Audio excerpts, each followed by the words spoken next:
সামান্য একটা বিষয়, প্রাইম বিশ্ববিদ্যালয়ের ছাত্র পারভেজ ভাই তার বন্ধুদের সাথে সিংড়া খাচ্ছিল। এমন পর্যায়ে সে একটু হাসাহাসি করছিল। ওইখানে দুটি মেয়ে দাঁড়িয়ে ছিল, ওই মেয়ে দুটি মাইন্ড করে এতে। তারপরও সেটা মীমাংসিত হয়ে যায়। তাদের বিশ্ববিদ্যালয়ের শিক্ষক এবং যারা ম্যাডাম ছিল তারা বিষয়টা মীমাংসা করে দেয়।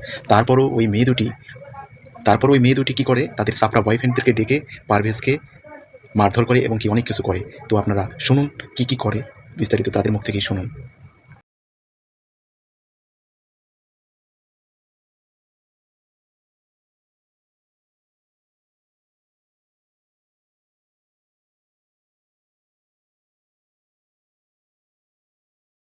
3 জন ফ্রেন্ড ছিল মিলে ওই সিঙ্গারা খাইতেছিল। তখন ওরা ওরা ওদের ইন্টারনাল বিষয় নিয়ে হাসাহাসি করতেছিল।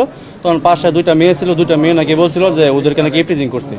তখন ওইটা ভার্সিটিতে কমপ্লেন দেওয়া হয়েছিল। তখন প্রক্টর বডির ম্যাম প্লাস স্যার ওরা মিলে এটা সহজ মানে যখন সঠিক কোন তথ্য পায় না ইফটিজিংয়ের, তখন ওইটা মিট করে দিয়েছিল। মিট করে দেওয়ার পরে মানে ওই স্যাররা যখন ওই পারভেজ ভাই যখন সিনিয়র ওই মেয়েদের কাছে আবার সরি বলছিল যে তুমি যখন আমার ছোটো বোনের মতো, তো আমাদেরকে তুমি যদিও ইফটিজিং করি না, তাও যদি কোনো ভুল মনে করে তাও তাহলে আমি তোমাদের কাছে দুঃখিত, সরি বলছি।